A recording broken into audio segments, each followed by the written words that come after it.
Dans cette vidéo, je vais vous raconter l'histoire où cet homme a changé ma vie. Oui, alors c'est une photo d'époque, vous avez peut-être du mal à le reconnaître, mais c'est bien Florent Pagny. Et cet homme, en 24 heures, a complètement changé ma vie.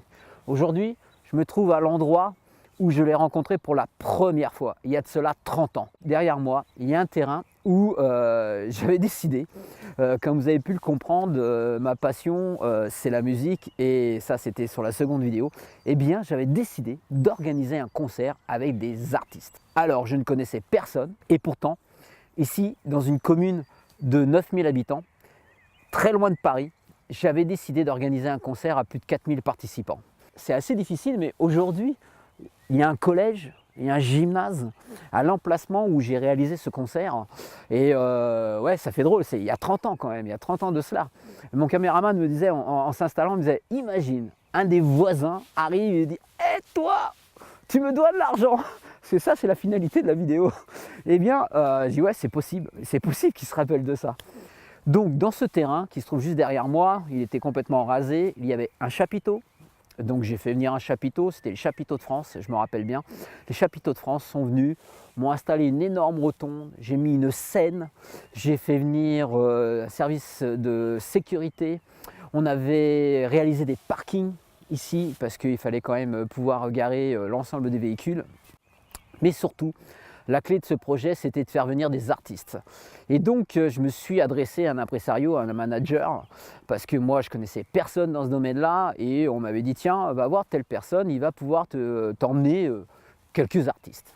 Et dans ces artistes, entre autres, il y avait Florent Pagny, il y avait Nakache, il y avait Phil Barnet, et j'avais décidé aussi, en même temps, hein, quand je fais quelque chose, j'essaye de le faire correctement et de faire des choses bien et d'innover dans ce domaine-là. Donc j'avais demandé à des disques jockeys d'énergie, à des animateurs radio de énergie, donc c'était les balbutiements de énergie, de venir aussi pour animer cette soirée.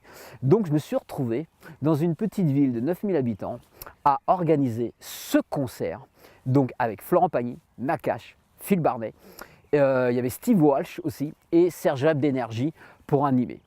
Donc les choses se passent, je mets une semaine à monter l'ensemble du chapiteau, l'ensemble de la scène, de la sonorisation, je fais venir un service de sécurité, tout se passe correctement.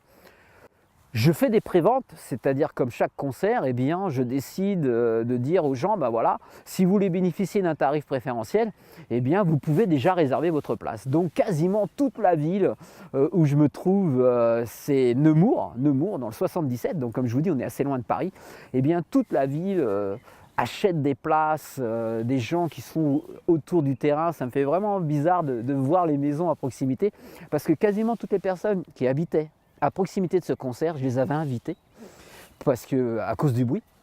Donc des gens de 10, 15, 20 km à la ronde ont acheté des places pour ce concert. Il y a 30 ans de cela quand même, il y a 30 ans, en province, un concert avec des artistes connus, c'était vraiment surprenant. Le samedi soir, plein de voitures arrivent sur ce terrain, le parking il est blindé. J'ai 3500 participants à ce concert, donc personne ne me connaît, mais ils sont tous venus parce que j'ai fait venir des artistes ici dans cette ville à Nemours. Les artistes vont dîner à une auberge pas très loin en ville, et vers 22h, 22h30, au moment de leur passage, ils ont dû discuter entre eux au restaurant. Ils ont dû se dire, mais d'Ivoire, toi, tu as eu ton cachet? Puis ils ont dû dire, bah non, moi j'ai pas eu mon cachet. Puis l'autre a dû dire, bah, Florent, peut-être qu'il a dit aussi, bah moi non plus je suis pas payé. Et quand ils sont arrivés ici sur le terrain, sur place, dans les loges, c'était 2 caravanes les loges. Dans les loges, ils ont dit, bah ok, c'est bien, c'est l'heure de notre passage, mais où est notre argent? Et moi, je me trouvais sur scène pour les présenter. Et d'un seul coup, on me dit en coulisses, hé Philippe, il y a un problème. Les artistes ne veulent pas passer, ils ne sont pas payés. À ce moment-là, croyez-moi, je pensais que c'était pas vrai. C'était une énorme bêtise qu'on était en train de me raconter. On était en train de me faire marcher à ce moment-là. Et je ne pensais pas que le ciel allait me tomber sur la tête quand même. Et pourtant, c'est le cas. Je reviens dans les loges et les artistes m'annoncent qui n'avaient pas reçu un seul centime. C'est-à-dire que même eux étaient venus uniquement sur la simple parole de cet impresario et de ce manager. Mais le manager, au moment où il a fallu trouver l'argent pour les régler, en gros, on s'est tous retournés comme ça. Mais il est où? Et bien lui, il n'était pas là. Et j'étais tellement pris dans le fait d'organiser ce concert, tellement pris dans l'organisation, dans la préparation de spectacle, que je n'avais même pas fait attention que le manager n'était plus là depuis le début de l'après-midi. C'est-à-dire qu'il s'était barré avec mon argent. Alors moi j'imagine ça avec sa petite mallette, il est parti avec tout l'argent que je lui avais donné pour que les artistes passent. Mais ce qu'ont fait les artistes? Alors déjà, croyez-moi, il y avait un groupe, Nakash, ils étaient tous ceinture noire de karaté ou de judo et ils étaient très en colère. Ils voulaient m'attraper parce qu'ils pensaient que je m'étais vraiment foutu d'eux alors que j'y étais pour rien. Et donc mon service de sécurité a été obligé de se mettre entre moi et les artistes.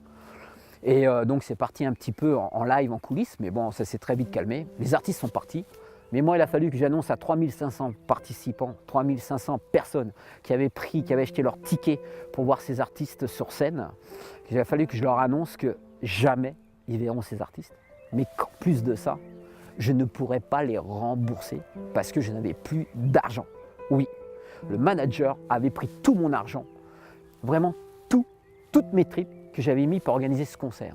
C'est que je suis passé du statut de chef d'entreprise où je vivais de ma passion à ce statut d'escroc.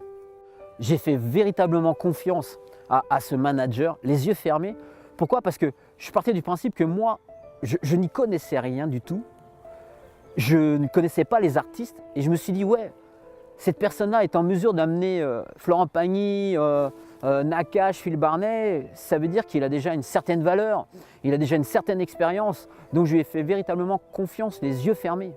Et l'erreur que j'ai commise, c'est que moi je me suis préoccupé d'organiser ce concert, de faire toutes les démarches administratives, des choses que moi je savais faire, mais j'ai oublié une chose vraiment importante, c'est-à-dire que l'essentiel dans ce concert, c'était les artistes.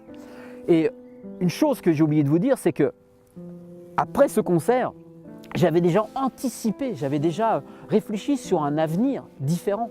C'est-à-dire que j'avais mis en place ce concert pour que la recette de ce concert puisse me permettre de créer ma première discothèque. Quand je vous dis ma première discothèque, c'est que je ne voulais pas m'arrêter à une seule discothèque. J'étais assez ambitieux. Et mon erreur, c'est que la clé du business, c'était les artistes. Et je n'ai même pas vérifié. J'ai fait confiance, je n'ai même pas vérifié que les contrats étaient signés. Je n'ai même pas vérifié l'acompte qui était versé aux artistes. C'est-à-dire que je ne savais même pas le pourcentage qui devait être versé aux artistes pour qu'ils puissent venir. Je ne savais même pas que les artistes étaient venus sur la parole d'un manager. Et du coup, avec le recul du fait d'avoir monté différents business, eh bien, je sais que j'aurais vérifié certains points, comme le fait je l'aurais mandaté uniquement à aller chercher les artistes, et je me serais occupé moi directement du cachet des artistes, j'aurais négocié directement avec eux. Lui, ça aurait été juste un intermédiaire qui connaissait les artistes. J'aurais vérifié tout un tas de choses, j'aurais validé, et c'est moi surtout qui aurait été la finalité de la négociation, du règlement, et je pense que j'aurais été au bout de mon rêve si je devais recommencer aujourd'hui. J'irais jusqu'au bout de mon rêve. Voilà, c'est l'erreur que j'ai commise, c'est-à-dire que j'ai confié une partie de mon rêve à un inconnu. Dans la prochaine vidéo, je vais vous expliquer les astuces que j'ai trouvées pour régulariser ma situation auprès des personnes qui avaient payé pour voir ce concert et surtout pour payer l'ensemble de mes dettes. Mais avant cela, moi je vous invite à cliquer sous le lien ci-dessous pour retirer mon livre gratuitement sur les étapes d'un chef d'entreprise, d'un entrepreneur qui passe de certains échecs à la réussite. Et si vous voulez voir les prochaines vidéos, eh ben moi je vous invite à vous abonner à ma chaîne YouTube.